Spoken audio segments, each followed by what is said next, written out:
Pero para dejarlo claro, yo no he despedido a nadie. Simplemente hay algunos personas que ocupan puestos de confianza. Puestos de confianza y han preferido renunciar a sus posiciones de carrera. Y hacen un bochinche eso. Pues, como tú lo llames. Pero eso es la realidad. Es que digo, la verdad que trabajar con gente chismosa es difícil. Lo que estamos escuchando es un capítulo más del periodismo irresponsable que se hace en Puerto Rico. El periodista Rubén Sánchez, sin investigar, sin indagar, sin entrevistar a las personas afectadas, dice que aquellos funcionarios del Departamento de Agricultura que se han quejado por las acciones del secretario son unos chismosos. Es un periodismo irresponsable porque no son reales esas denuncias que hace el periodista. Yo he podido investigar el asunto y sé de lo que estoy hablando. Este es Informe Semanal. Este es Informe Semanal, un acercamiento a los eventos en la industria de la agricultura, en los seguros y en la economía, con el periodista Miguel Díaz Román, el doctor José Alameda y el exsecretario de Agricultura, Carlos Flores Ortega. Informe Semanal. Buenos días a todos los seguidores de Informe Semanal. Como habrán visto en la introducción, hoy vamos a estar hablando, ¿verdad?, más adelante, de lo que yo llamo que es una tendencia en Puerto Rico de un periodismo irresponsable, ¿verdad?, que no se escudriña la realidad de los asuntos y los periodistas se convierten en relacionistas públicos, ¿verdad?, de funcionarios del gobierno, de las administraciones de gobierno y de empresas privadas también, ¿verdad?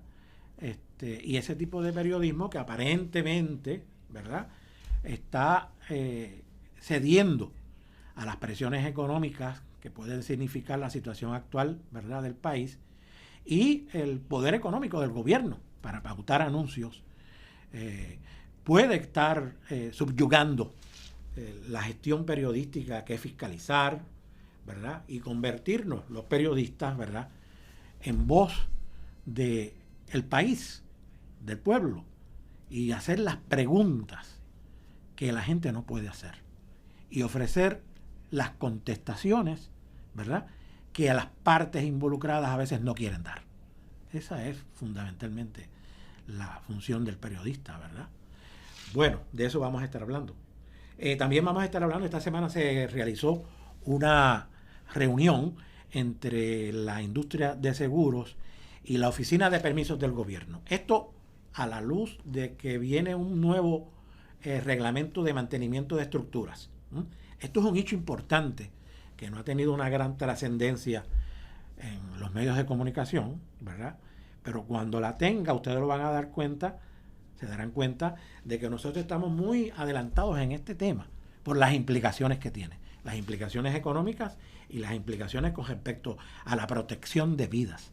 Porque estamos hablando de estructuras que tienen más de 30 años en Puerto Rico, de las cuales hay miles en Puerto Rico, ¿verdad?, que no han sido revisadas para determinar si esa estructura está en condiciones, si necesita rehabilitación. Este nuevo reglamento hace obligatoria esas revisiones. Y ya hay opositores a este reglamento, ¿verdad?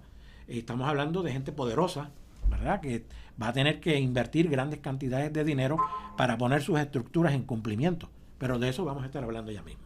Bueno, entonces también estaremos hablando con José Alameda sobre varios asuntos importantes, como es el nuevo plan de ajuste de la deuda de energía eléctrica, las implicaciones que tiene, y también estaremos hablando sobre el estado de la estructura de la industria de salud, ¿verdad?, y los problemas que enfrenta. De eso estaremos hablando.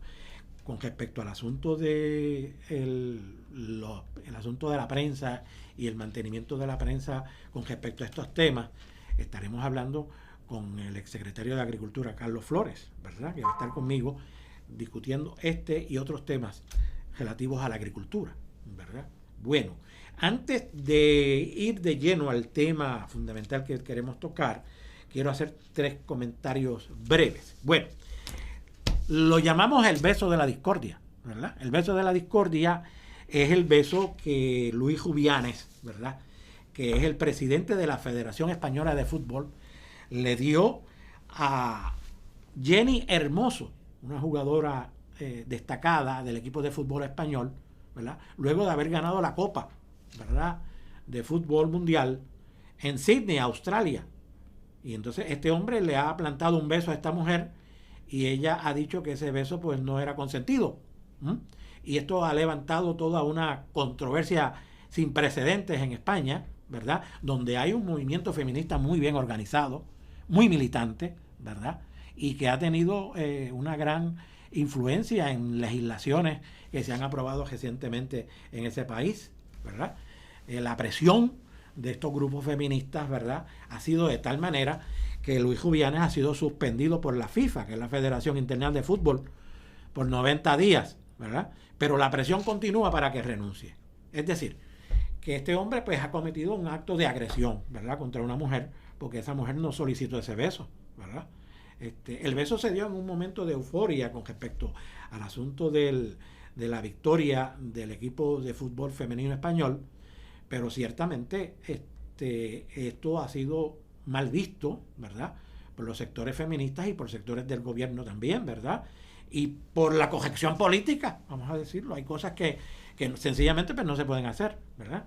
Y personas que están en posiciones destacadas de liderato, como este señor Rubianes, que es el presidente de la Federación Española de Fútbol, pues debe de guardar unas formas, ¿verdad?, de civilidad. Y entre esas formas de civilidad es respetar los derechos de la mujer, ¿verdad? Y que ninguna mujer se le puede plantar un beso en la boca si no lo ha solicitado, ¿verdad? Bueno, el asunto es sin precedentes, porque la mamá de Rubianes se declararon huelga de hambre, ¿verdad? Y entonces se la han llevado al hospital porque pues había perdido tanta energía y estaba un poco deshidratada a consecuencia de esa huelga de hambre, ¿verdad? Bueno, vamos a ver en qué esto termina. Probablemente termine con la renuncia de Rubianes. Él está empeñado en que no va a renunciar, ¿verdad?, a ser presidente de la Federación Española de Fútbol. Eso veremos cómo termina. Bueno, el segundo comentario que quiero hacer es que finalmente China está respondiendo a las presiones norteamericanas, ¿verdad?, que han venido realizando, que las hemos comentado en este programa ya anteriormente, ¿verdad? Hay una guerra realmente entre los Estados Unidos y China que está todavía en el nivel civil, ¿verdad? Todavía no ha llegado al nivel militar, pero se encamina hacia eso. Hay todo un movimiento dentro de los Estados Unidos para detener el crecimiento de China, ¿verdad?, que no tenga acceso a tecnología norteamericana, y se han establecido restricciones fuertes para que los chinos no tengan acceso a tecnología norteamericana, y las empresas que tienen esa tecnología pues están restringidas de compartirla con las empresas chinas, y China ha respondido, ¿verdad? Ha respondido estableciendo redadas, multas, revisiones a las empresas, y esta semana la secretaria de Comercio de los Estados Unidos, ella se llama Gina Raimondo, ¿verdad?, ha dado un viaje a China y se ha quejado allí, ¿verdad?, de estas conductas que está estableciendo el gobierno chino. We have to hold the line. I mean, on matters of national security, particularly things like artificial intelligence semiconductors, which we are way ahead of China, and they want, in order to expand and improve their military, there can be no room for compromise. That being said, we have a $700 billion economic relationship. Only 1% of that is affected by export controls. Even semiconductors, we will continue to ship them, billions of dollars of semiconductors. So there's plenty of business to be done. But on the narrow area of emerging technology that they have said, right, they have a civil-military fusion strategy. They're crystal clear about their intention. They're trying to get this technology to improve their military, and we have to do everything in our power to prevent that. El gobierno chino ha respondido, es decir, le ha dicho, mire, Aquí hay 70.000 empresas norteamericanas que hacen un buen negocio, que tienen operaciones en China muy lucrativas y se sienten muy contentas. Yo no sé de qué ustedes están hablando, ¿verdad?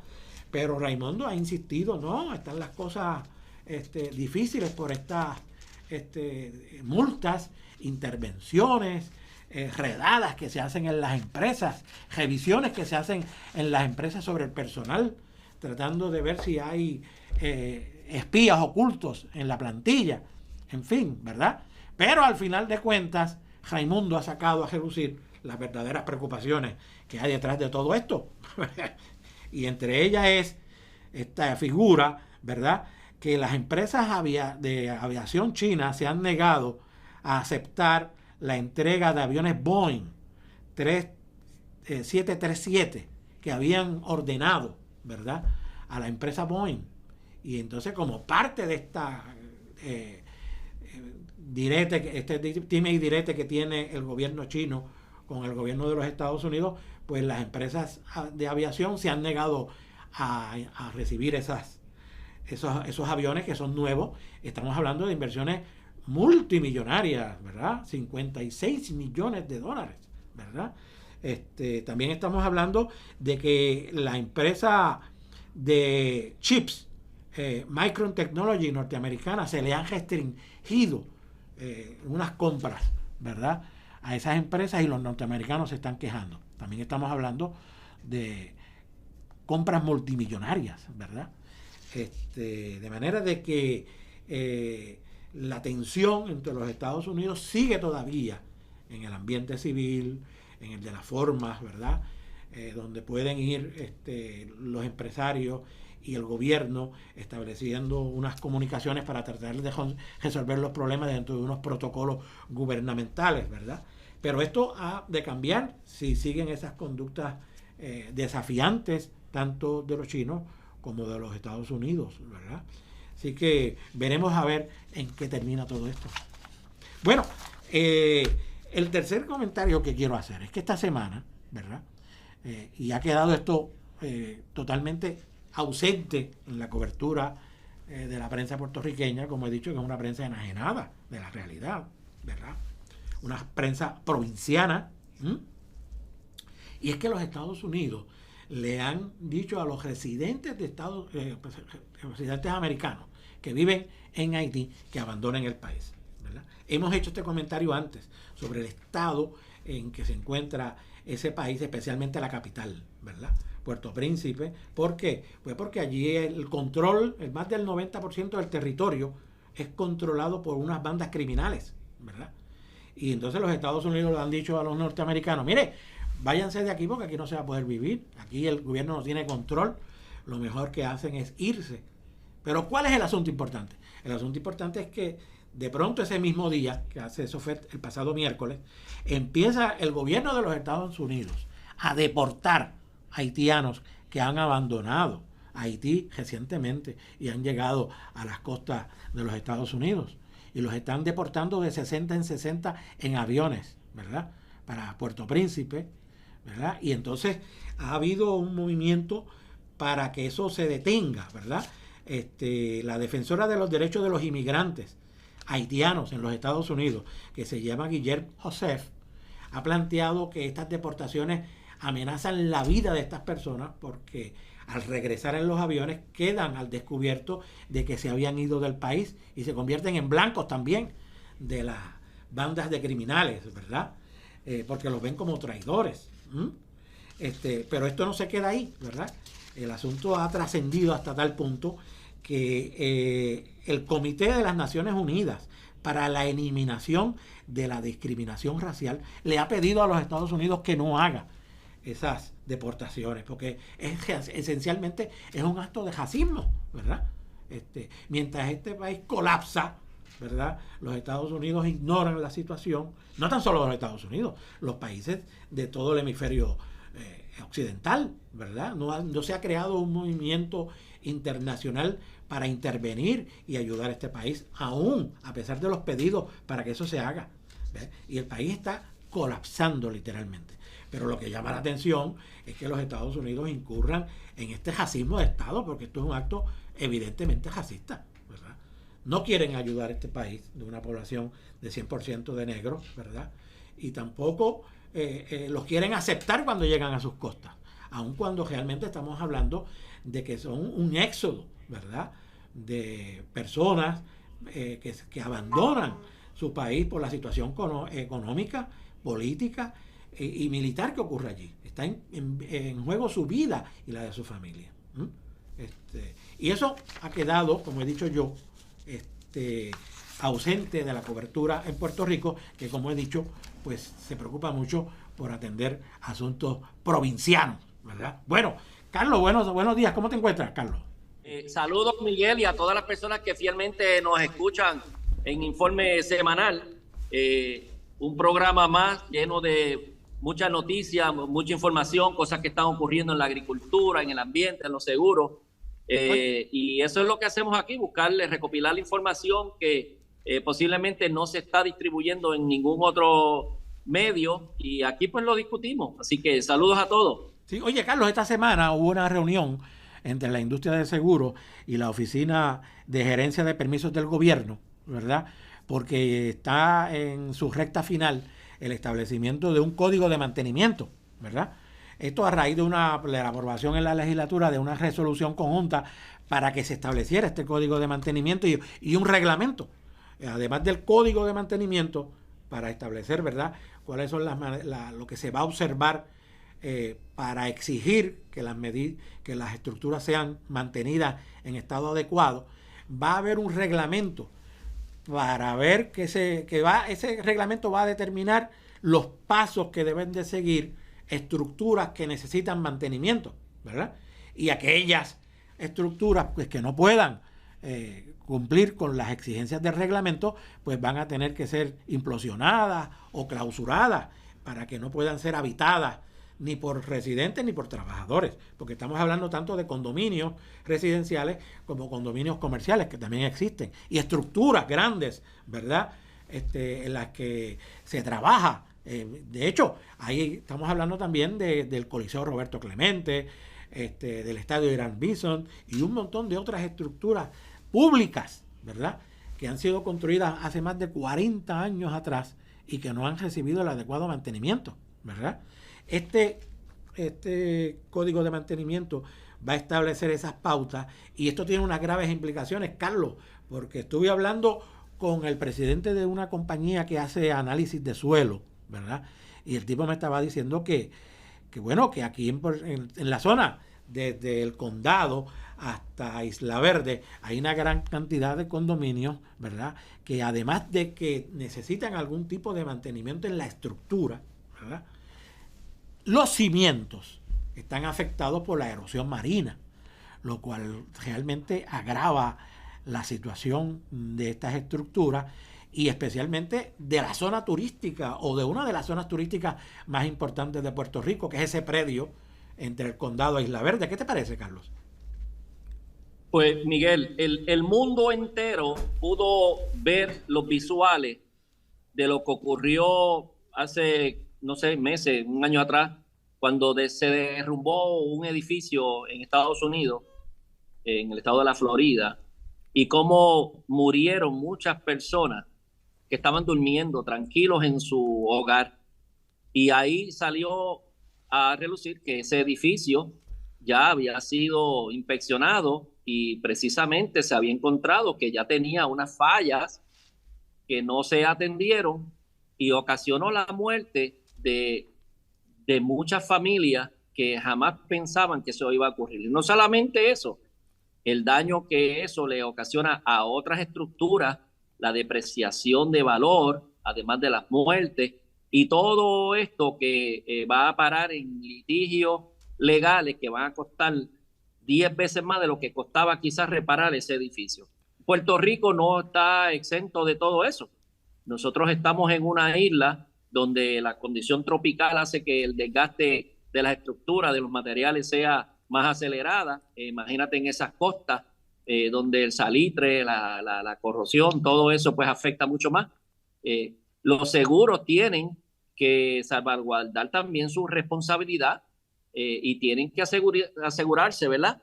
De que ellos lo que están tratando de asegurar sea asegurable. Y las personas tienen que estar conscientes que esto va a costar dinero. Si usted compra un edificio que se construyó hace 40, 50 años y aquí no hay nada que obligue a que se le tiene que dar unos mantenimientos específicos para la estructura, pues uno tiene que pensar, ¿valdrá la pena hacer esa inversión? ¿Cuánto me va a costar el seguro? ¿Será asegurable el edificio? Y si no ocurre eso y ese edificio colapsa, ¿nos pasará lo mismo aquí?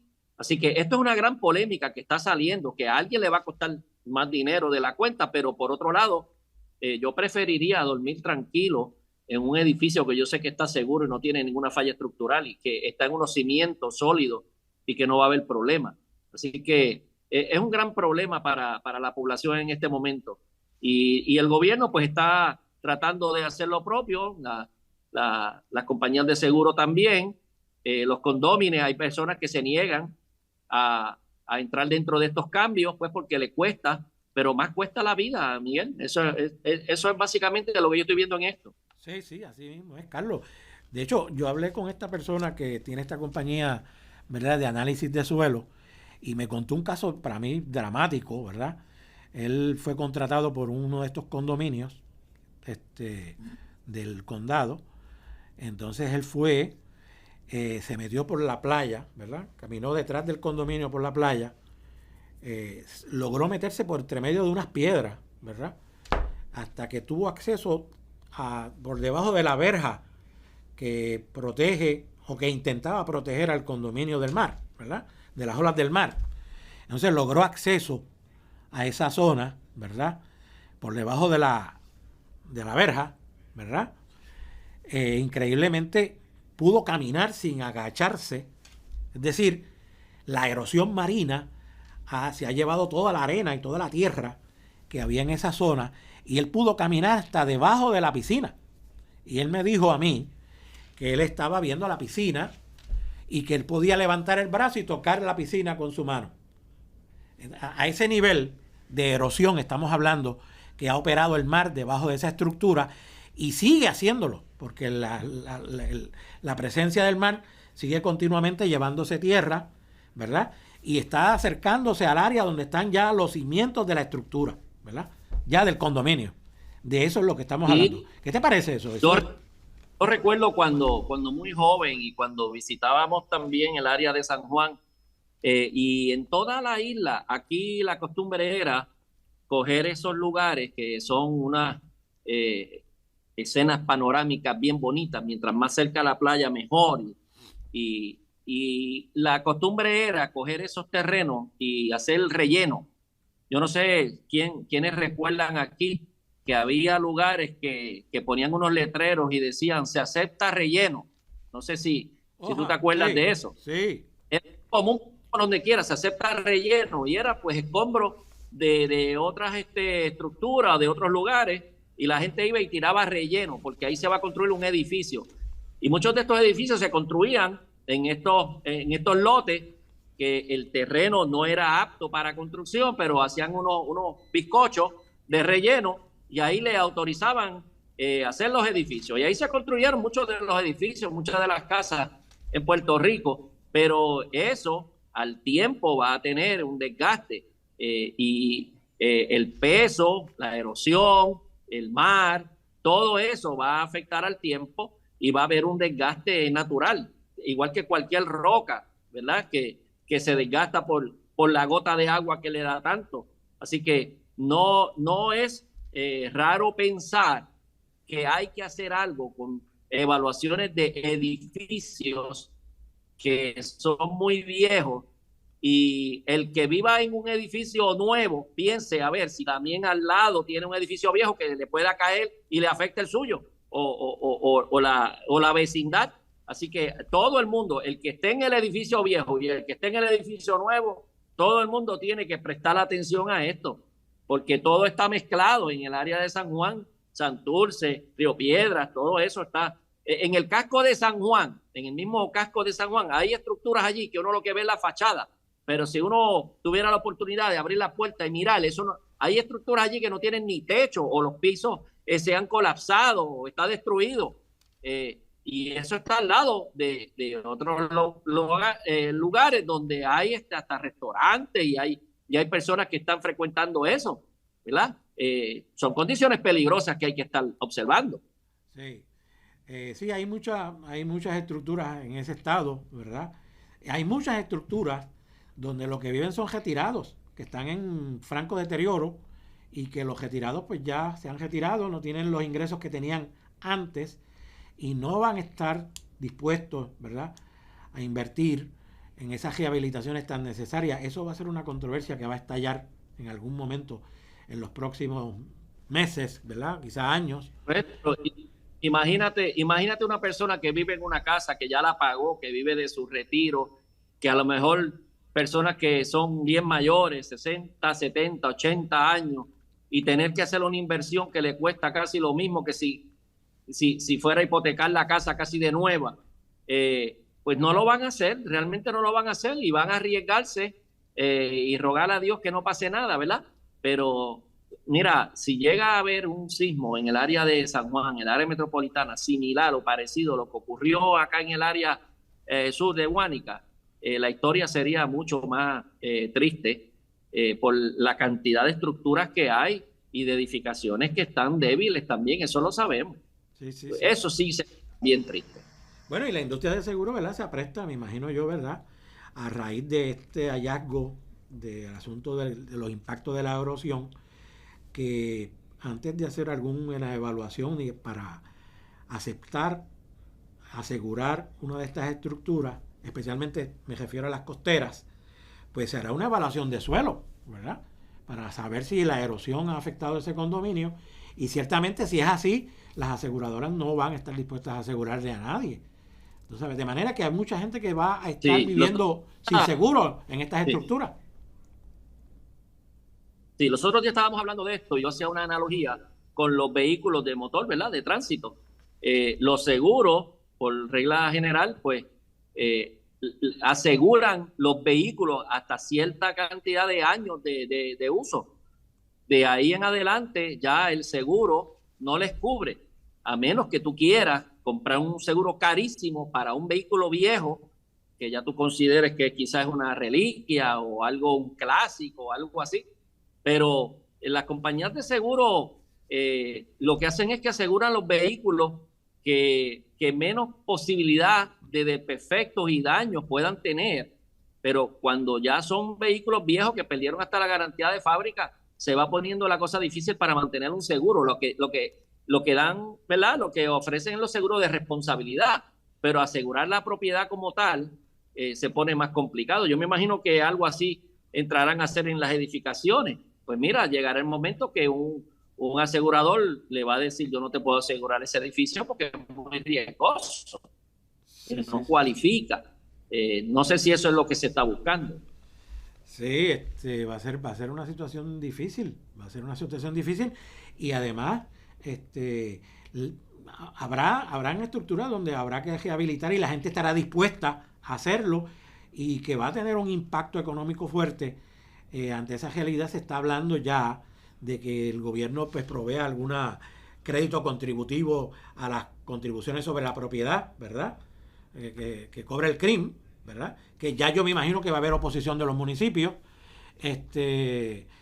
o algún beneficio contributivo en la planilla de sobreingresos. De eso es lo que se está hablando, algún tipo de beneficio, porque estas reparaciones de edificios antiguos son sumamente costosas, y si hay que hacer evaluaciones de suelo, pues las evaluaciones de suelo también son sumamente costosas, ¿sabes? No estamos hablando de poco dinero. De hecho, Carlos, que estas evaluaciones de erosión no es solamente en las zonas costeras, es también en las zonas rurales, donde también a consecuencia de las corrientes de ríos, ¿verdad?, y quebradas, puede también haber socavado los cimientos de estructura. Eso ya lo hemos visto en eventos en muchos pueblos del centro de la isla. ¿Qué te parece? Y por la misma fatiga de las estructuras, de los materiales, estructuras que se hicieron hace muchísimos años, aunque todavía hay quienes dicen que como el costo de los materiales en aquella época era más baja, pues el cemento y el acero estaba mejor reforzado, pero aún así va a ocasionar el tiempo una fatiga en las estructuras. Y la realidad es que esto no se arregla con sencillamente pintar el edificio y arreglar el jardín. Estamos hablando de la estructura, de la parte estructural, que es la que puede hacer que el edificio colapse o que tenga daños permanentes. Eso es lo que es peligroso. Mira, ahí tenemos un ejemplo. Cuando se hizo el centro gubernamental de Ponce, ustedes recuerdan cuando los temblores de acá del área sur, desde Guánica a toda esta parte sur, ese edificio, un edificio de gobierno, está inhabilitado, pues precisamente porque tuvo fallas estructurales, no está en la costa. Así que pueden ser múltiples cosas lo que ocurran. Las escuelas que no estaban diseñadas para ¿verdad? Recibir movimientos sísmicos, con esto de las columnas cortas. O sea que son muchos elementos aquí los que entran, el diseño, los materiales, el lugar donde está, el tiempo de uso, y todo repercute en el seguro. ¿Quién va a asegurar esa facilidad? Sí, ¿y cuánto va a costar? Sí. Bueno, Carlos, esperemos a ver, ¿verdad? Dándole seguimiento a esta historia, cuál va a ser el desarrollo futuro, porque todavía el código de mantenimiento y sus reglamentos tienen que ir a vistas públicas, ¿verdad? Antes de ponerlo en vigor. Eso va a ocurrir en los próximos meses. Ellos están hablando, la gente de la Oficina de Gerencia de Permisos, que al principio del año, en enero, estarían dispuestos a establecer el código, ¿verdad? Yo lo dudo mucho realmente que puedan hacerlo en... Y este código tendría que aplicarse también al gobierno, porque el gobierno es dueño de muchas de estas facilidades. Sí. Muchas. Le toca al propio gobierno. Y muchas estructuras. Ya he mencionado el Coliseo Roberto Clemente, el Estadio Irán Bison, por mencionar dos solamente, ¿verdad? Sí. Que llevan mucho tiempo, más de 30 años construidos, y que no han recibido este tipo de evaluación de mantenimiento como la va a establecer este código, ¿verdad? Que va a tratar de escrutar distintas partes de la estructura a ver si hay unos deterioros estructurales, ¿verdad? Que requieran reparación, ¿verdad? Bueno, pues Carlos, vamos a decir, ¿verdad? Que Informe Semanal llega a ustedes por el apoyo del Café Don Pello, el Museo del Café, por la procesadora de leche suiza Dairy y por el Hospital Veterinario San Francisco de Asís, ubicado en Atillo. Vamos a un mensaje y regresamos en Informe Semanal. Se cumplen 80 años de sabor y nutrición, alimentando familias en cada generación. Son 80 el son de Suiza, y así lo vamos a celebrar. Son 80 el 8 son décadas de llevando nutrición y calidad. Son 80 el son de Suiza, desde el abuelo hasta el jovencito. Suiza sigue alimentando el corazón de Puerto Rico. Bueno, Carlos, vamos a escuchar esta grabación que la pusimos al principio, ¿verdad?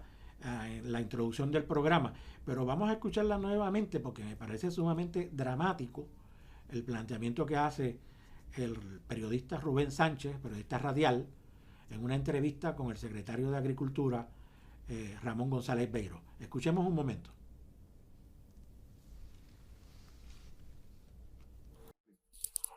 Pero para dejarlo claro, yo no he despedido a nadie.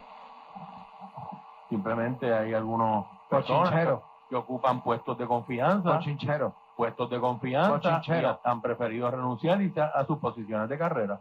Y hacen un bochinche eso. Pues, como tú lo llames. Pero eso es la realidad. Es que digo, la verdad que trabajar con gente chismosa es difícil. Trabajar en el gobierno es difícil, sobre todo si tú vienes de la empresa privada. Pero poco a poco se van adaptando. Hay mucha gente buena, mucha gente que trabaja más allá de lo que exige sus posiciones. Y con eso es el que contamos. El que no, pues mire, sencillamente ellos mismos se hacen a un lado. Yo no he despedido a nadie. Y menos por política. Muy bien. Entonces, hablando ahora de lo que Bueno, ahí hemos escuchado, ¿verdad?, esas expresiones que son sumamente irresponsables de parte de un periodista, decir sin conocer, ¿verdad?, que las denuncias que hacen determinados empleados del Departamento de Agricultura con respecto a unas acciones que tomó el secretario son bochinches, ¿verdad?, sin haber evaluado, sin haber investigado, sin haber entrevistado a esas personas. A mí me parece que este periodismo irresponsable que se está haciendo cada vez con mayor frecuencia en Puerto Rico, pues requiere un repudio de parte de las entidades, ¿verdad?, de prensa y de los periodistas en Puerto Rico, porque esto no puede continuar. La función de los periodistas es fiscalizar y hacer las preguntas debidas.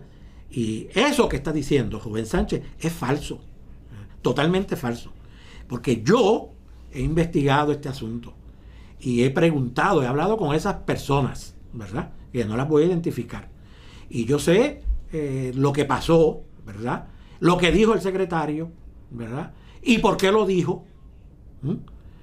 Y lo que está diciendo Rubén Sánchez es totalmente falso, ¿verdad? Y que lo diga en una estación de radio que tiene una penetración como la que tiene WKQ, no tan solo es lamentable, es peligroso, ¿verdad? Porque lo que está diciendo es presentando una imagen falsa de un funcionario, ¿verdad? Y está haciéndole relaciones públicas al gobierno, ¿verdad? Y yo debería de pensar que la está haciendo a cambio de pauta para WKQ, ¿verdad? A mí me parece que esto es una cosa terriblemente lamentable, ¿verdad? Y que el Puerto Rico, el periodismo haya llegado a estos extremos.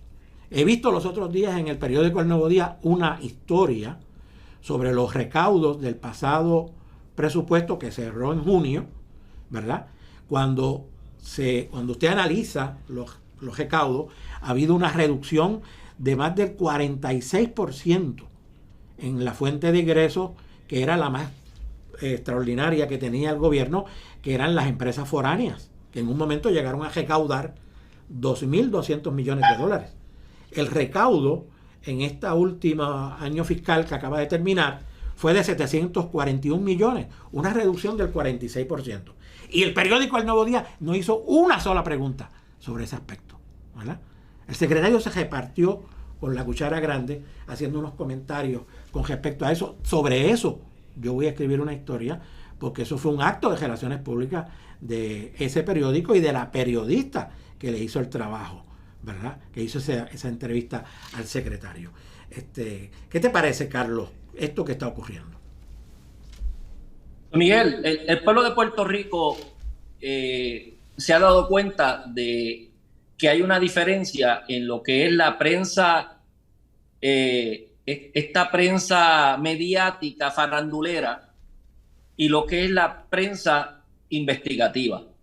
Esto que hizo Rubén Sánchez allí es una prensa farandulera. Eso fue una forma de lavarle la cara al secretario en un momento que está cogiendo fuete por algo que él hizo, que lo pone mal ante la opinión pública, y obviamente desde los grupos de comunicaciones de Fortaleza pues envían al secretario a ciertos medios a nivelar un poco esa actividad, ¿verdad?, mediática que está saliendo por ahí, que conoce todo el mundo. Tratar de lavarle un poco la cara y irse llanito y decirle que los empleados son changuitos o que son bochincheros, sin siquiera, como tú mencionaste, haber investigado y llevar a alguien allí que tuviera la otra cara de la moneda. Un periodista decir de funcionarios públicos de carrera que son changuitos, que son llorones, porque tuvieron problema con el secretario, sabiendo nosotros cómo es el secretario, pues eso es una buena lavada de cara.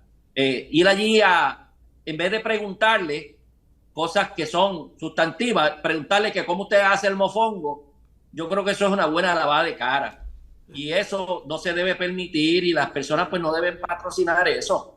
El secretario de Agricultura es una persona que toda la semana tiene un revolú dentro de su agencia. Algún issue tiene que contestar. si no es porque están botando guineo en los vertederos, es porque está teniendo problemas con el sector ganadero por reglamentos o porque no ha puesto a valer la ley de estimar el precio verdadero de la leche, o es porque quiere subir el precio del café importado para beneficiar a unas personas y a la agencia a costa del pueblo, si no es porque están comprando vehículos que no van a servir para nada en tiempo de emergencia, porque ninguno son 4x4, si no es un dime y direte con alguien, y tanto que me acusaban a mí que tenía peleas con la Asociación de Agricultores, pero yo no tenía peleas con los agricultores, eran con el mismo grupo que llevaron el secretario ahí, que ahora están callados, no dicen nada. ¿Por qué la prensa no investiga eso también? El problema es que al lavarle la cara se queda el asunto como con duda, pero las personas que están siendo perjudicadas se sienten peor porque no se sienten atendidas en sus reclamos. Y el decir que son changuitos, mire, Rubén Sánchez, allí había personas que me gustaría que usted las entrevistara, damas, mujeres, que han sido objeto de malas palabras, de insultos, de malos tratos del secretario.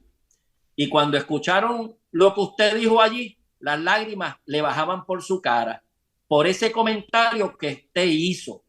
Ahí hay empleados que me llamaron llorando que se había escuchado lo que había dicho Rubén Sánchez de ellos.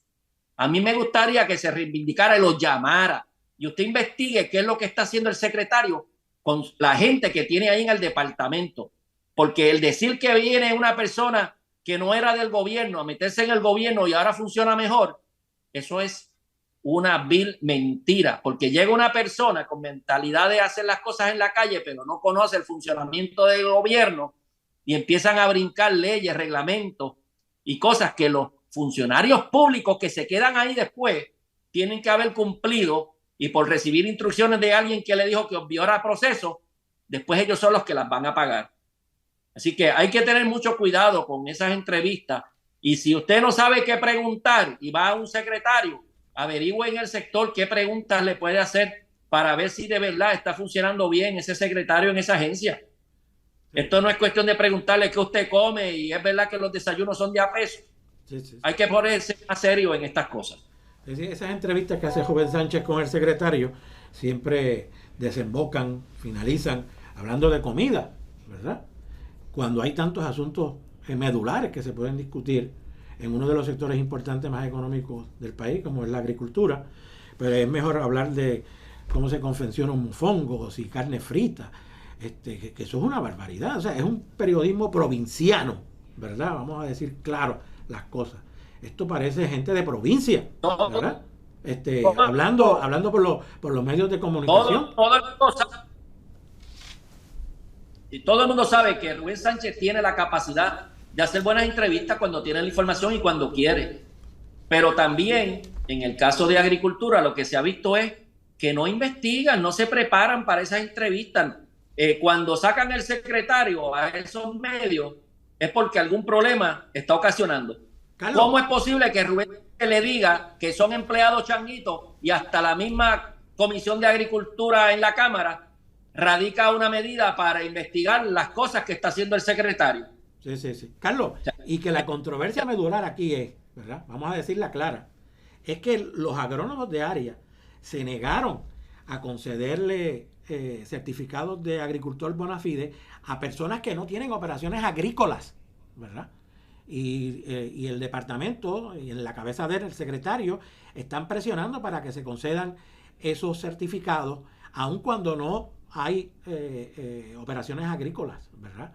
Los agrónomos, que son los que están llamados a certificar, ¿verdad? Y que cuando certifican esos certificados bona fide, ponen su cajera, porque ponen su firma y su sello. Ellos ponchan su licencia. Su licencia, ¿verdad? Entonces, usted va a certificar, le va a dar un certificado bona fide, que vamos a explicar claramente qué es lo que significa, ¿verdad? Para que el señor Rubén Sánchez lo entienda. El certificado de agricultor bona fide, ¿verdad?, le concede al agricultor una exención contributiva del 90% de sus ingresos, ¿verdad? Esa es una. También tiene otras exenciones con respecto a lo que paga en el CRIM y por patentes municipales. El 100% no paga arbitrio, no paga patente, no paga ningún tipo de impuesto del Estado ni con compra de... Los vehículos que compre luego que sean para la operación agrícola no pagan en los arbitrios que le impone el gobierno a esos vehículos, ¿verdad? O sea, de eso es lo que estamos hablando, ¿verdad? Ese certificado de agricultor bona fide tiene unas implicaciones económicas, ¿verdad? Enormes para las finanzas del Estado. Y el agrónomo puede estar poniendo en riesgo su licencia si certifica una operación agrícola irregularmente o que se le dio ese beneficio sin realmente cumplir con los requisitos para poder obtenerlo. De eso es lo que estamos hablando. De hecho, el secretario emitió una carta recientemente en la que dice que si hay una determinación en contra, ¿verdad?, de parte de un agrónomo en contra de un agricultor que no concede el certificado bona fide, la decisión final la va a tomar el departamento, es decir, la oficina del secretario. El secretario es el que va a decidir finalmente si ese agricultor tiene derecho a obtener ese certificado bona fide o si no lo tiene. Luego de que el agrónomo le ha dicho a ese agricultor que no tiene derecho para eso. De manera que el secretario lo que ha determinado a través de esa carta normativa es que la posición que tenga el agrónomo no vale nada. La decisión final la va a tomar él. Esto se va a quedar así como dice el secretario hasta que finalmente sea impugnado en los tribunales por alguien y el tribunal determine si el secretario y esa carta normativa es justa y es razonable, ¿verdad?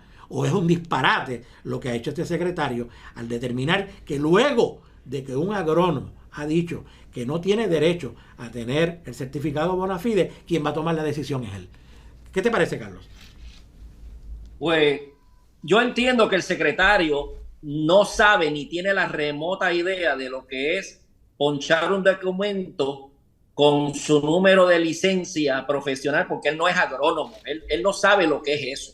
Es como si tuviéramos aquí en el Departamento de Hacienda una persona que no sabe contabilidad o que no es CPA o que no entiende nada. Pues yo puedo entender que él no entienda lo que es la seriedad y lo que dice la ley. Cuando un agrónomo hace una evaluación, le pone su sello, se la envía al director regional, que es otro agrónomo, y le pone su sello, certifica de que no cualifica, y ahora las instrucciones es, si viene de la región una negativa, me lo envían a San Juan, que yo decido si se la apruebo o no. Pues entonces, ¿qué está diciendo?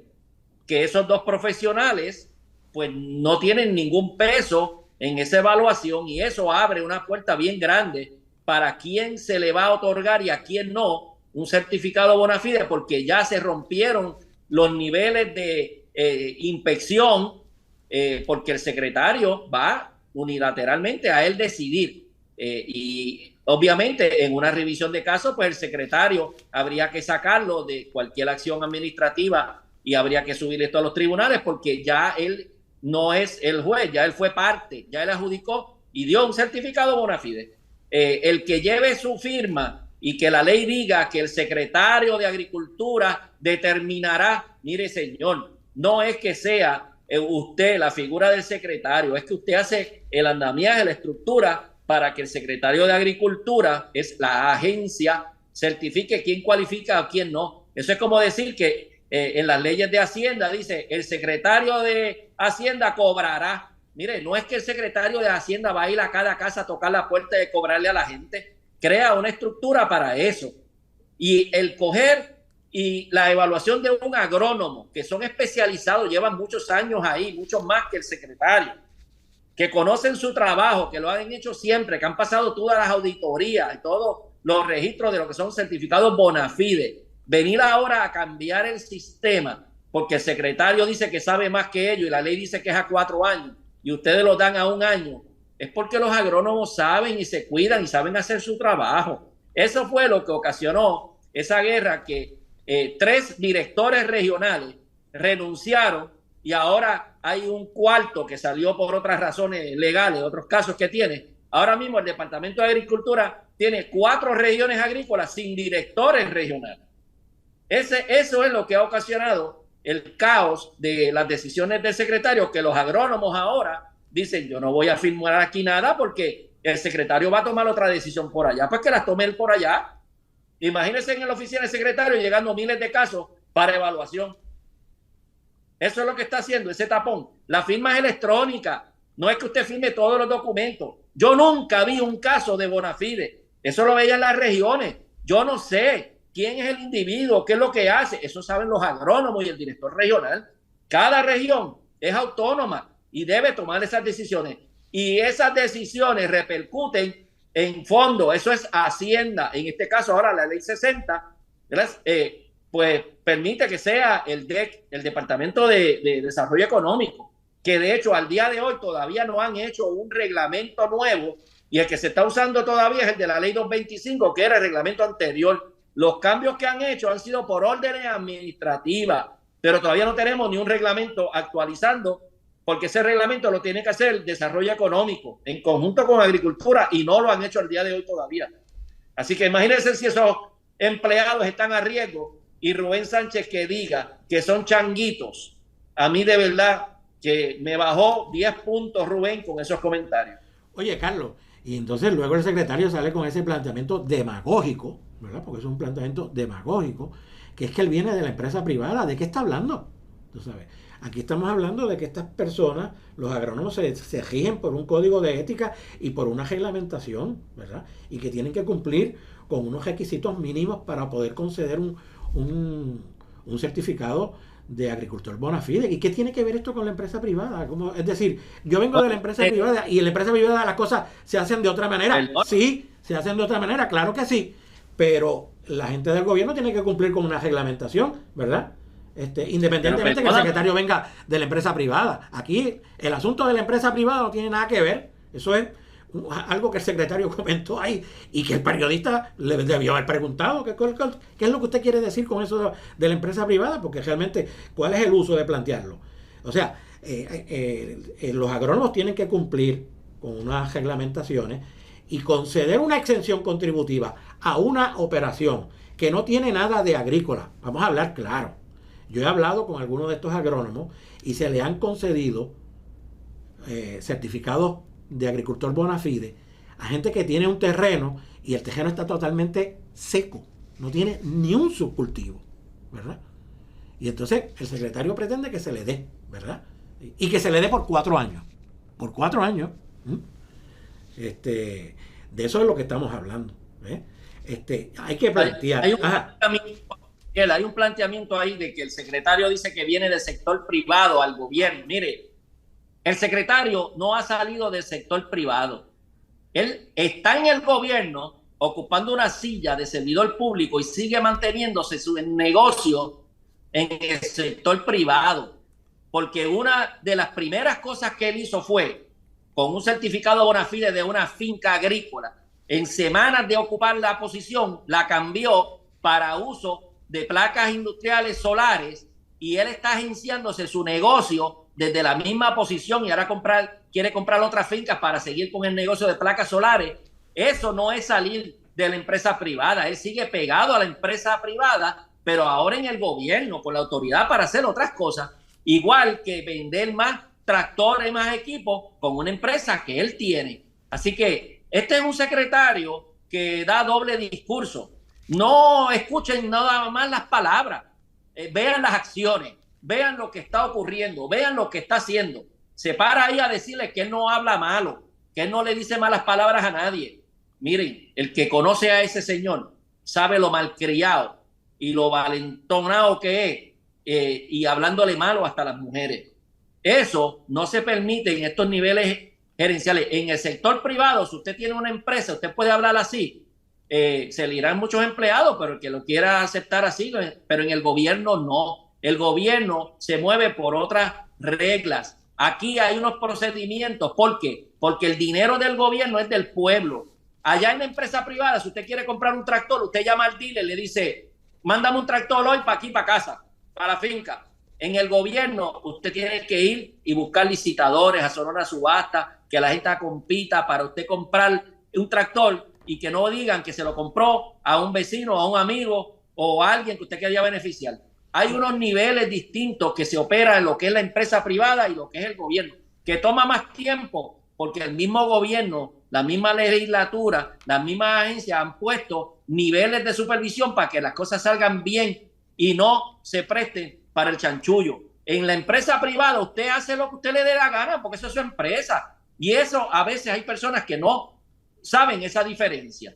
Y ahí tenemos un ejemplo que ya botó la bola en lo que es el secretario, sabiendo todo eso que ha salido en la prensa, va a los medios radiales y nadie le pregunta por las placas solares, nadie le pregunta por el negocito de la venta de los tractores, nadie le pregunta por los problemas que está teniendo de demanda e investigación del Departamento de Justicia en la Autoridad de Tierra, investigaciones que tiene de la oficina del inspector general, que ahora se puso a decir que la inspectora pues hizo una mala inspección, que tiene que revisar ese informe. O sea, todo ese tipo de cosas, el secretario tiene que dar la cara por los millones que han votando guineo en negocios mal hechos de importación de guineo en Puerto Rico. Sí. ¿De qué estamos hablando? Sí. Oye, y eso Carlos, le preguntan, ¿cómo usted hace?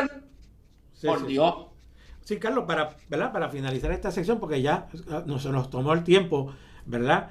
Un comentario final que esta falta de fiscalización y esta acción irresponsable de los periodistas que cubren a estas personas, que como tú bien has dicho, pues nunca yo no he visto, ¿verdad?, a ningún periodista en los medios cuestionando al secretario sobre la finca, ¿verdad?, donde se aprobó, que es de una empresa de él, ¿verdad?, donde se aprobó un parque de placas fotovoltaicas.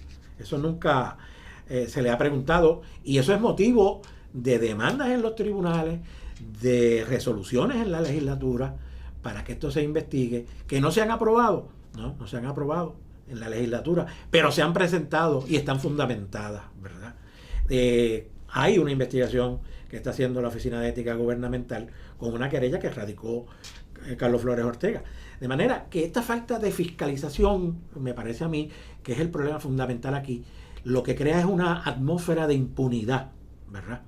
Hace que estas personas actúen de una manera impune, arrogante, y eso es lo que provoca, ¿verdad?, que al final de cuentas el secretario de Agricultura vaya a hablar con Joven Sánchez y terminen hablando de mofongo y de carne frita, ¿verdad? Y un último comentario, Miguel, comentario que se fue de la prensa del reciente caso de Sixto George. ¿Cómo es que a veces la prensa se presta para dañar reputaciones, para hablar mal de personas, y es porque reciben beneficios de personas que tienen mucho poder? Yo tengo inclusive unas reclamaciones ante Justicia y Justicia Federal de actuaciones que hicieron en contra mía, tratando de crear opiniones. ¿Y eso de dónde viene? Hay alguien de la prensa que siempre se presta para eso. Hay medios que se prestan para eso. Y eso es mucho dinero que corre por ahí también. Sí, así que hay que decirlo y acordarse de esas cosas, están pendientes.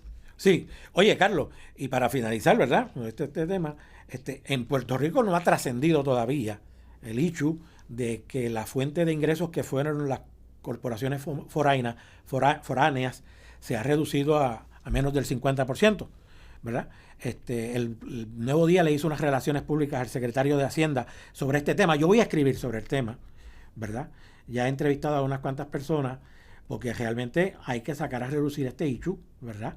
Porque cómo en el futuro, ¿verdad?, se va a obtener esos ingresos que ya estas corporaciones están dejando de aportar, ¿verdad? O si esa va a ser una conducta permanente, o si se va a modificar y al futuro estas empresas van a volver a aportar y podrá el gobierno recuperar esos $2,000 millones que estaba recaudando. Esas son cosas que hay que contestarle y que los periodistas tenían que preguntar, ¿sabes? Esa es la función de los periódicos, esa es la función de los periodistas, ¿verdad? No hacer las relaciones públicas al secretario de Hacienda, ¿verdad?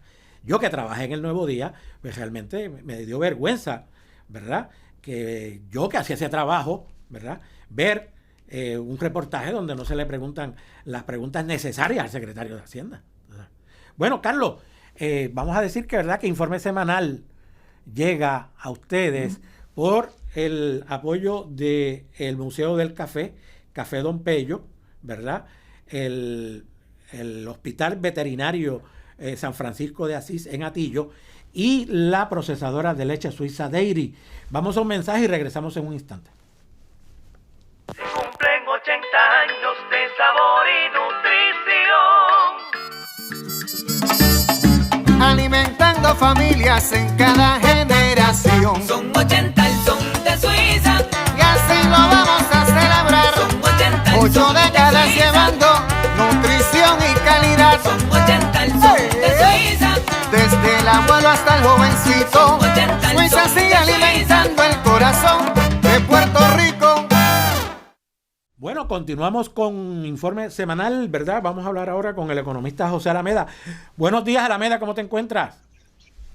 Buenos días a ti, a todo el mundo por ahí, igualmente a los que nos están escuchando a través del sistema. Ok. Gracias. Sí, bueno, Alameda, la juez Swain, ¿verdad?, del Tribunal Federal, donde se está viendo la quiebra del gobierno de Puerto Rico, había determinado que los bonistas de la Autoridad de Energía Eléctrica no son acreedores asegurados, ¿verdad? Por lo tanto, no había responsabilidad del gobierno central para compensar a estos acreedores, ¿verdad? Y ella ha planteado, ¿verdad?, que esa deuda se reduce de 8.300 millones a 2.388 millones de dólares, ¿verdad? Pero todo esto todavía no ha concluido y todavía hay acreedores que van a impugnar esta decisión y que no están conformes, ¿verdad? ¿Qué te parece el asunto, Alameda? Bueno, mira, hoy sale una noticia en el Nuevo Día de Joan Isabel González sobre precisamente unos 4 fondos de inversiones que son fondos buitres, como le llamamos. Estos son los que compraron como el 40% de los bonos de la autoridad. Recordemos que los fondos de cobertura compran a nivel de pescado abombado a los precios, ¿verdad?, bien bajitos, cuando los países se van a quiebra. Esto es, de cada dólar que vale el bono, pues lo compran en 10, 15 centavos y luego solicitan el pago a través de la creencia de 40, 50 centavos. Estos 4 grandes bonistas creo que tienen como el 40% está en manos de estos fondos de cobertura y tienen todo el dinero del mundo, tienen todos los abogados del mundo, digamos, para litigar con un proceso, y todo lo que parece indicar ahora que van a volver de nuevo a la carga. O sea que no están de acuerdo con la posición de este plan, y eso es lo que hizo precisamente al señor Peterson, que es de los republicanos amigos de Donald Trump y que a la misma vez amigos de los bonistas, que entiende de que se le está dando mucho a los pensionados, cosa que no es cierta, porque los pensionados no tienen nada aquí que lidiar, y por lo tanto están en una situación crítica. Esto parece que no se acaba nunca, y estamos en una situación bien difícil, que no podemos decir que ya este problema de la Autoridad de Energía Eléctrica se acabó. Sí, tal parece que, ¿verdad? Estamos hablando de la mitad de los bonistas, ¿verdad, Alameda? Ahí está el... Sí, por lo menos en términos del valor monetario, ¿verdad? Podríamos decir que estamos frente a una situación de casi la mitad, de un 40 a un 45%, entiendo yo, del valor monetario de estas inversiones, estos bonos, está en manos de estos acreedores buitres. Así que la situación no parece que pinta bien. De hecho, el plan se sometió. Hay una reducción, es cierto, pero todavía está en las manos, cae prácticamente en manos de los consumidores. Y una de las cosas que estaba viendo es que también el impacto al comercio y a la industria. Y vamos a recordar una cosa, nuestra economía está en una economía frágil. el hecho de que creció 3% este año 22, año fiscal 2022, es el resultado de casi la mitad o más de una gran inversión de fondos federales. El gobernador está diciendo que la economía está creciendo, que está recuperando. Eso no es cierto. El crecimiento no es sostenido. Esto quiere decir que es un one shot deal, ¿verdad? Sí. Eso es como cuando un paciente está en cama, le dan una medicina o una inyección y el paciente pues recupera, pero tan pronto se van los efectos de esa medicina, vuelve y cae.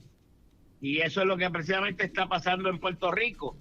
Y estamos tratando de confundir, especialmente los que gobiernan, diciendo que esto ya pasó, que se recuperó, que la economía está bien, y no hay elementos significativos, positivos, que podamos decir que la economía sigue una marcha acelerada y sostenida hacia un crecimiento de 3, 2, 4%. Eso no es cierto. Eso es lo que podemos decir, y es obvio que vamos a necesitar un plan, una estrategia de desarrollo mejor, más fomentada en la capacidad de crecer de Puerto Rico. Sí. Oye, Alameda, el plan de ajuste sometido, ¿verdad? El nuevo plan de ajuste que reconoce una reducción de la deuda dramático, ¿verdad? Finalmente va a tener un impacto en el bolsillo de los consumidores y de las empresas. ¿De cuánto dinero estamos hablando o de cuánto podría costar más el kilovatio hora? Es una gran pregunta que todavía no puedo contestarte, la verdad. Lo cierto es que se está hablando de un aumento de 5% en promedio.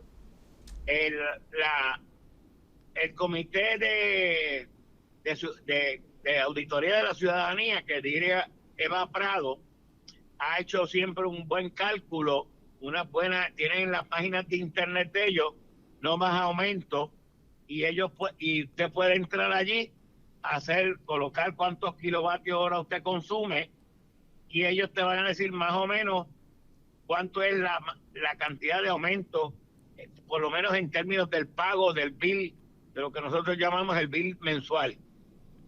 Sea como sea, sigue recayendo, aunque en menor grado, sigue recayendo sobre la industria, comercio y los consumidores. Claro, no son todos los consumidores que van a pagar, pero sea como sea, si ese consumidor se le aumenta a la empresa que él compra los bienes, el comercio y la industria aumenta los costos, pues obviamente le trasladará los costos al precio de la mercancía. Así que como quiera tiene un efecto indirecto de ese aumento de la luz. Lo que resalta aquí es que todavía está en el limbo la cantidad que va a llegar a los pensionados. ¿Ves?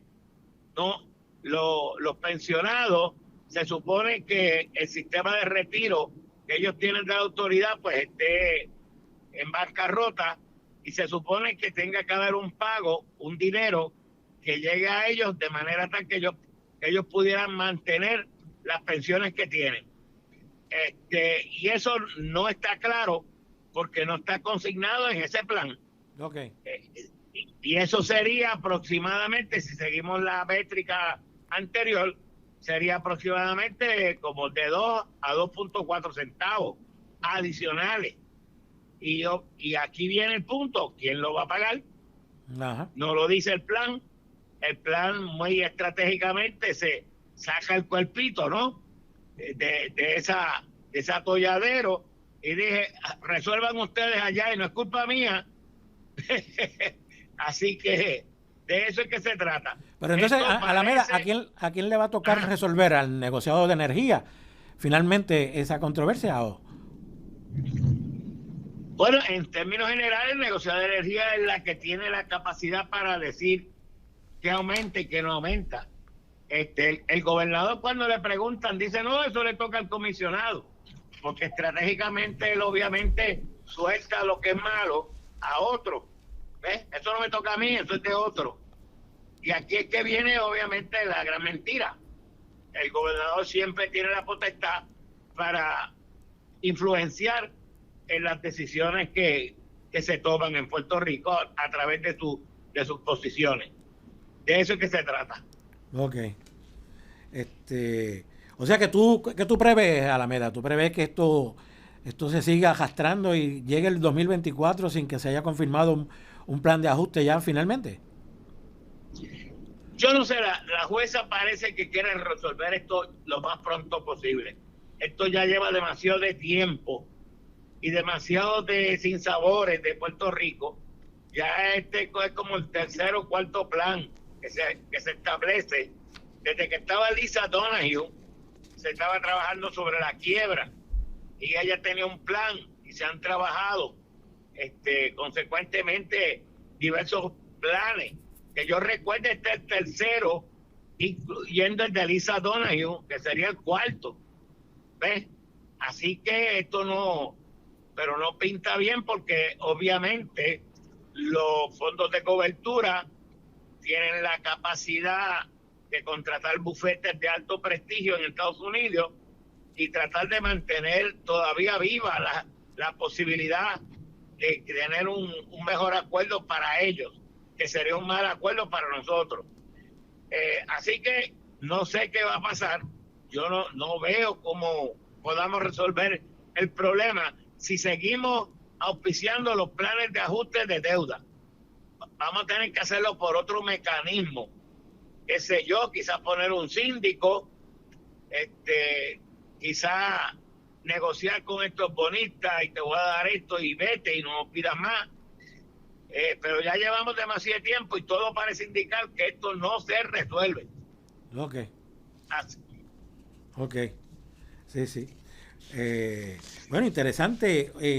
Bueno, Alameda, estuve viendo un artículo que me habías enviado sobre el sistema de salud, ¿verdad? La crisis que lleva el sistema de salud, que viene arrastrándolo, ¿verdad? Durante décadas. Me parece interesante el asunto, ¿verdad?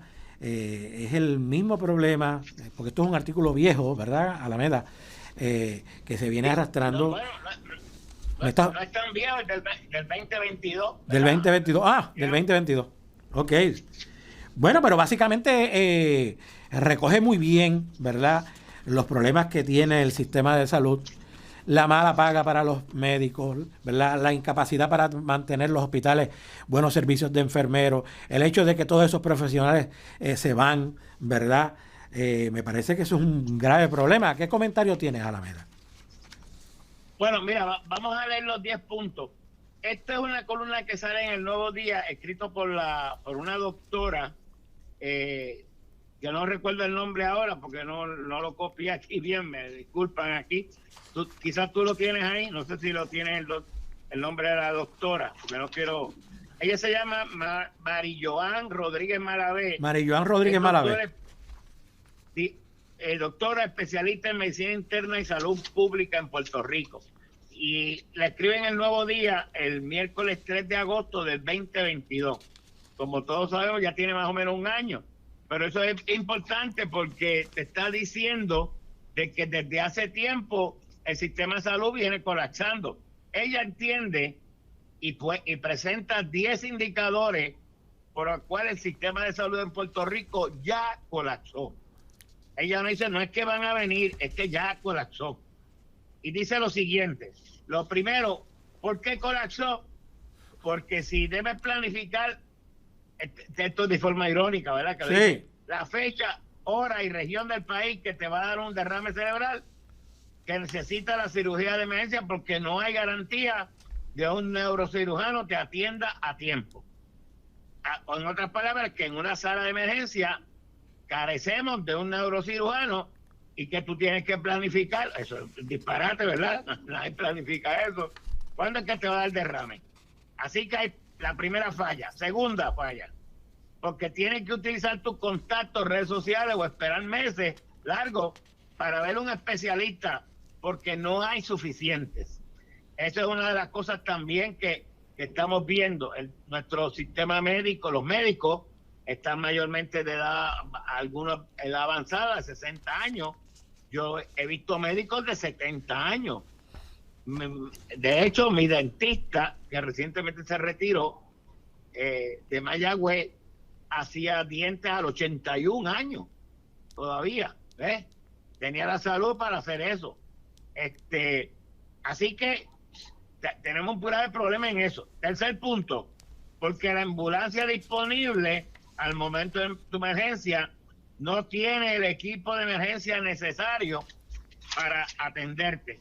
Ese es el tercer punto. Cuarto punto, porque los médicos recién graduados seguirán yéndose a especializarse en Estados Unidos. La mayoría salen con sobre 200,000 en préstamos y obviamente necesitan un salario sólido y una garantía buena de trabajo para poder pagar esa gran cantidad de dinero en préstamo. El quinto punto, porque hace unos años la unidad de cuidado intensivo del Hospital Centro Médico tiene la mitad de las camas cerradas por falta de enfermeros. O sea, falta personal porque los enfermeros ha sido una de las profesiones que se escapan hacia los Estados Unidos. Sexto punto, o séptimo, no sé, perdí aquí la cuenta, porque hay médicos residentes de hospitales privados que aún no han cobrado en el mes de julio, en aquel entonces, y no esperan cobrarlo al menos hasta finales de agosto. Y nosotros hemos visto como una condición de esa situación lo de IMA San Pablo, ¿no? ¿Por qué no hay pacientes buscando servicios quirúrgicos o tratamiento en el exterior? Porque en Puerto Rico no hay posibilidad para atenderlos con urgencia. O sea, ¿por qué hay pacientes, debí decir, de servicios quirúrgicos o tratamiento buscando en el exterior, en tiendas de Estados Unidos? El octavo punto, porque solamente hay un técnico quirúrgico de guardia en la sala de emergencia Hospital de Trauma. Y aún así continuará vacante por un tiempo. Y noveno punto, porque no hay paramédicos para atender emergencia en Vieques ni Culebra, municipios donde no hay alternativa para montarse el carro y llegar a un hospital. Y décimo punto, según ella, es porque cada vez que practicamos menos medicina preventiva, cada vez se practica en Puerto Rico menos medicina preventiva. De hecho, yo estuve en Europa estudiando, ustedes lo saben, mi doctorado en la Universidad de Gales, y allá se enfatiza mucho en la medicina preventiva, ¿ves? Y se trata precisamente de mover el gasto hacia la prevención más que cuando estás enfermo.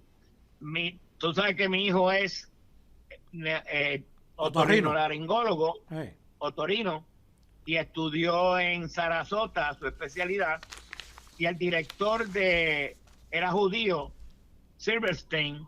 Él decía que Estados Unidos tenía mucha máquina, mucho sistema médico cuando ya estabas enfermo. Y él era de Israel y él decía que allá era al revés. Gastamos mucho para evitar que te enfermen. Ajá. Pero una vez estás enfermo, ya estás chavado. Estados Unidos es al revés. Tiene mucha máquina, mucho gasto, mucho médico, mucho laboratorio, bla, bla, bla, bla. Una vez estás enfermo. Y ya que te enfermaste, ¿ya para qué? Sí. Sí. Pero sea como sea, esa es la ecuación. Obviamente estos 10 puntos, según la doctora, nos hace ver de que Puerto Rico obviamente está en una situación crítica, porque ya para ella el sistema no va a colapsar. El sistema ya colapsó. Sí. Oye, Alameda, sí, me parece interesante. Bueno, fundamentalmente el enfoque de ella va específicamente al aspecto médico, ¿verdad? De la reforma de salud, ¿verdad? O del sistema de salud nuestro. Pero el sistema financiero de nuestro sistema de salud, pues también tiene un grave problema, y es que la mayor parte de los fondos que financian toda esa actividad económica en Puerto Rico, pues una gran parte de ellas son fondos federales, vamos a hablar claro. De hecho, la actividad más importante para los hospitales, que es el Medicare Advantage, son fondos federales, ¿verdad? Exactamente. El plan vital fundamentalmente 80-90% fondos federales. Entonces los Medicare Advantages, ¿verdad? Estos 4 módulos grandes que los otros días dicen que están perdiendo dinero, pero es muy rara la posición. Tú tienes un 85% de los puertorriqueños que están metidos en Medical Advantages, ¿verdad? En Estados Unidos la ecuación es al revés. La gente deniega, sigue con el Medicare, paga el Medicare, prefieren el Medicare a meterse con el Medical Advantage. Entonces, a mí lo que me preocupa es que tú ya los anuncios diciendo que te hacen grooming al perro, que te dan chavos. Un estudiante me dijo que le daban chavos para el gimnasio y que le daban chavos para lo otro, y un chorro de cosas que tú dices, pero ¿qué tiene que ver eso de que peinen al perrito o que me corten la grama? A mí, ¿verdad? ¿Qué tiene que ver eso con la salud? No sé. Eso tiene una explicación, la voy a tratar de hacer aquí bien rápida, ¿verdad? Porque lo que tú planteas del Medicare es cierto. Lo que pasa es que en el Congreso se dieron cuenta que el Medicare es muy caro y entonces crearon los Advantage para que tratar de hacer una migración, ¿verdad? Y ahora pues resulta que los Advantage son tan caros como el Medicare.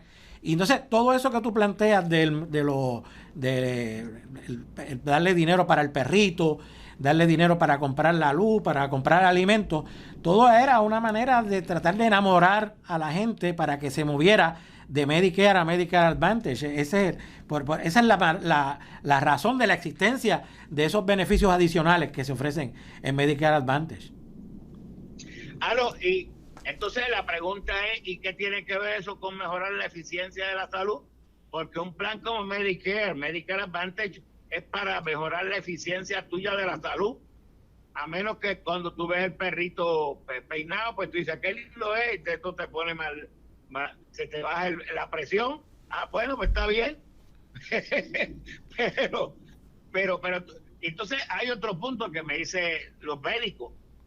Estos planes, para tú hacer una salud eficiente, me dicen médicos, amigos míos, cardiólogos, pediatras, toda esta gama, me dice, es que yo receto esto y digo, necesitamos esto, necesita tal tratamiento, y los planes se meten por el medio de esa determinación, ¿ves? Y entonces estamos peleando por esa determinación, y entonces eso hace que la medicina pues falle en ese sentido. En segundo lugar, el hijo mío, por ejemplo, dice, pues aquí están los códigos de Medicare, yo te voy a facturar porque yo voy a hacer A, B y C. Bueno, pues entonces, al tiempo, una vez le factura el plan le dice, no, nosotros A, B y C, nosotros lo unimos y pagamos C. En otras palabras, tú dices 100, por decir un número, pues no te van a pagar por esos 3, te van a pagar por uno nada más. Cara. Entonces, no, porque eso, así es que estamos haciendo. Entonces, cuando tú vienes a ver, están racionando y se ha hecho un programa de Medicare.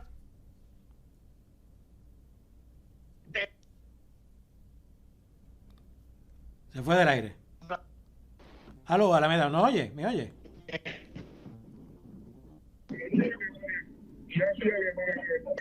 ¿Aló?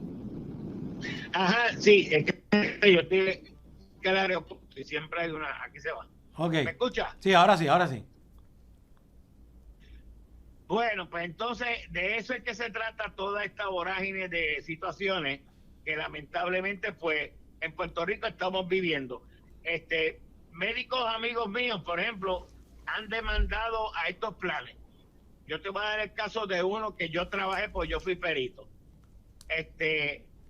Uno de los planes, Advantages, viene un cambio de la ley de Medicare de pago y ellos dijeron que no iban a ahorrar ese plan de Medicare y que solamente le iba a seguir pagando el plan anterior, los fees anteriores.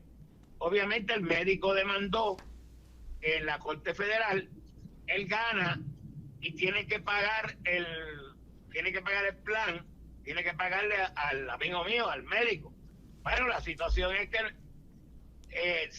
no quiere pagar el plan y decide que es mejor pagar una multa, y entonces se pasa ahora mismo pagando la multa, ¿verdad? Sin querer pagar obviamente el plan que tiene que ver con el plan que tiene que ver con la mejor salud hacia ellos. Sí.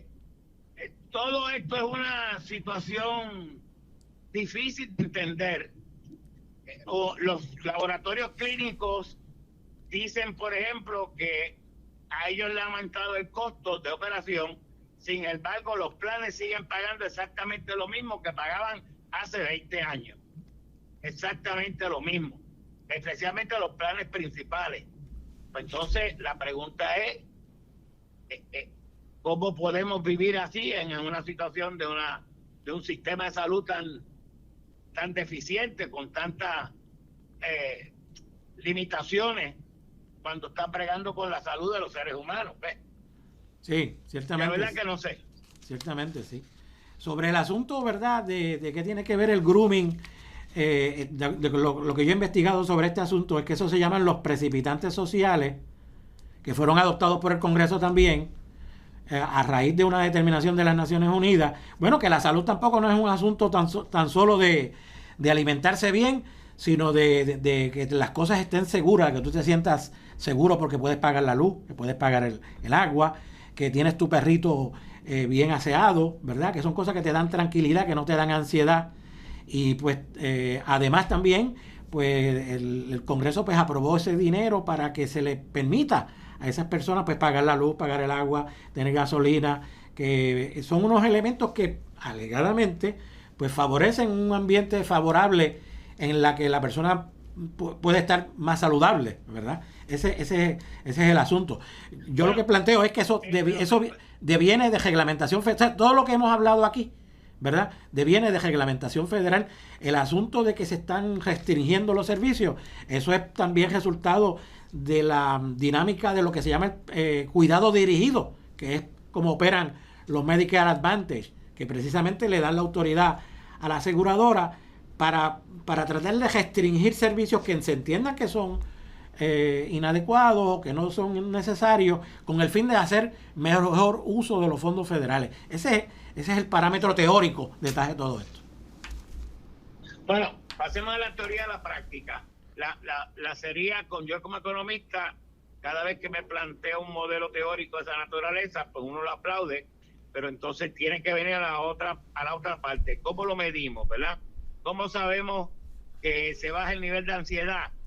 Que ha mejorado la reducción de tú visitar a los médicos, o cómo tú mides que me cogieron al perrito y me lo bañaron y yo me sentí feliz, eso me bajó la presión y yo obviamente fui, en vez de ir 4 veces al médico, pues fui 3. No. Si hay esta métrica, pues obviamente está la teoría en acorde con lo empírico, con la realidad. Recordemos que los modelos en la teoría tienen 2 cosas, validez lógica y validez empírica. La lógica parece estar la validez métrica de la medida. Okay. Eso precisamente, ¿verdad? Uno hace, no es que estoy diciendo que no, ¿verdad? Sí, no. Me suena muy lógico, porque no, pero habría que ver algo de esa naturaleza. Okay. Y otra cosa también, peinar al perrito no es solo lo necesario, hay que bañarlo, hay que darle comida, hay que cuidarlo, tenerlo en un ambiente agradable, fresco. Y la pregunta es, una persona de mayor edad, que tiene problemas de movilidad, que tiene muchos problemas, ¿cuán fácil se le hace mantener, verdad, en una condición óptima el tratamiento hacia su mascota? Ahí está el punto, ¿verdad? Sí. Y pagar la luz y el agua, bueno, puede ser bueno también.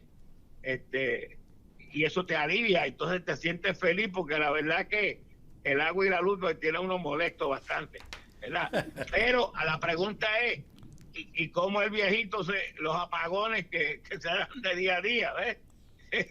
Y cuando se le va la luz, que hay el calor, ¿qué va a pasar? Luma, ¿cuándo le va a pagar la indemnización, verdad, al viejito porque se le fue la luz y se quedó sin luz? Sí. Bueno, todas esas cosas hay que entenderlas. Sí. Bueno, pero lo cierto es, ajá, la pregunta que uno se hace de manera honesta, tenemos un mejor sistema de salud cada vez más. Esa es la pregunta. Bueno, si le preguntas obviamente a los del gobernador, va a decir, no, esto es una maravilla el mundo, porque parece que están viviendo en el mundo Barbie, ¿verdad? Sí, Todo color de rosa. Sí. Pero yo no creo que estemos de la mejor manera. De hecho, muchos amigos míos que han tenido que estar fuera para tratamiento en Estados Unidos me dicen, oye, el tratamiento a la enfermedad fue maravillosa. Para aquí yo tenía que esperar un chorro de tiempo y la situación de los hospitales no es muy halagüeña. Así que me siento mucho mejor y complacido por el tratamiento que me hicieron. Pues, de eso es que se trata, ¿no? Yo estoy tratando de entender esta situación de Puerto Rico. Sí, una situación difícil, especialmente aquellas personas que sufran de una fractura abierta, ¿verdad? Que el hueso salga fuera de la pierna, por ejemplo, si fuera una pierna. Ahí es que vamos a saber, me han contado a mí, la verdadera realidad del sistema médico. Hay gente que puede estar días con esa fractura al aire libre, ¿verdad? En espera de que llegue un ortopeda, ¿verdad? Y se le dé la atención adecuada. Esas cosas ocurren. Y la mayor parte de esos casos terminan... Ya que dices así... Ajá. Ya que dices así... Sí. Mi hijo cuando hizo la práctica creo que en centro médico, y yo por alguna razón tuve que ir. Pasé por un pasillo de emergencia. Sí. Y me encontré un amigo que me llamó y dijo, Alameda. Y yo miré, era un amigo que en una motora se cayó, se resbaló y se le rompió el fémur. Ajá. Y me mostró, ¿verdad? Mira, llevo aquí 2 de días, 2 o 3 días, y mira cómo está la situación. Lo que he hecho, me están dando de Merol. Estoy aquí endrogado todo el tiempo, con un dolor brutal. ¿Por qué? Pero no te han atendido. Bueno, no, lo que pasa es que me dicen que hay unos peores que yo, ¿ves? Que están a punto de morirse, que por lo menos yo aguanto. Sí, eso es así. Yo, ay, bendito sea Dios. Eso es así, qué cosa terrible. Con el hijo mío, a ver si podía ayudarlo, a ver si el hijo mío podía, ¿verdad?, en cierta medida, pues, aligerar. Lo cierto es pues que después salió como 5 o 6 días después, estuvo enyesado, hasta que pues lo veo por allí andando medio bien. Pero está allí, pues, por lo menos está vivo. Está vivo. Pero bueno, pues es una situación difícil, sí. Pues bueno, pues gracias, Alameda, por tu participación hoy en el programa. No sé si estás todavía ahí. No, pero siempre a la orden. Sí, bien. Pues muchas gracias, Alameda. Estoy aquí. Aló. Sí. Hemos finalizado, ¿sabes, Alameda? Gracias. Saludos. Bien. Bueno, hay que decir, ¿verdad? Ya hemos terminado con Alameda. Muy interesante todo lo que se planteó, ¿verdad? Hay que decir, ¿verdad?, que el informe semanal llega a ustedes por el apoyo del Café Don Pello, el Museo del Café, el Hospital Veterinario San Francisco de Asís en Atillo y la procesadora de leche Suiza Dairy. Vamos a un mensaje y regresamos a la etapa final de Informe Semanal. Se cumplen 80 años de sabor y nutrición. Alimentando familias en cada generación. Son 80 el son de Suiza. Y así lo vamos a celebrar. Son 80 el 8 son de décadas Suiza. llevando nutrición y calidad. Son 80 el son de Suiza. Desde el abuelo hasta el jovencito, Suiza sigue alimentando el corazón de Puerto Rico. Bueno, gracias, ¿verdad?, a la participación de Carlos Flores hoy, ¿verdad? Estuvimos discutiendo varios temas con él, y gracias a Alameda por su participación también con estos asuntos económicos que son tan necesarios. Bueno, no resta más que darle las gracias a las personas que siguen Informe Semanal, y regresamos la semana próxima con otro programa. Buenos días. Este es Informe Semanal, un acercamiento a los eventos en la industria de la agricultura, en los seguros y en la economía, con el periodista Miguel Díaz Román, el doctor José Alameda y el exsecretario de Agricultura, Carlos Flores Ortega. Informe Semanal.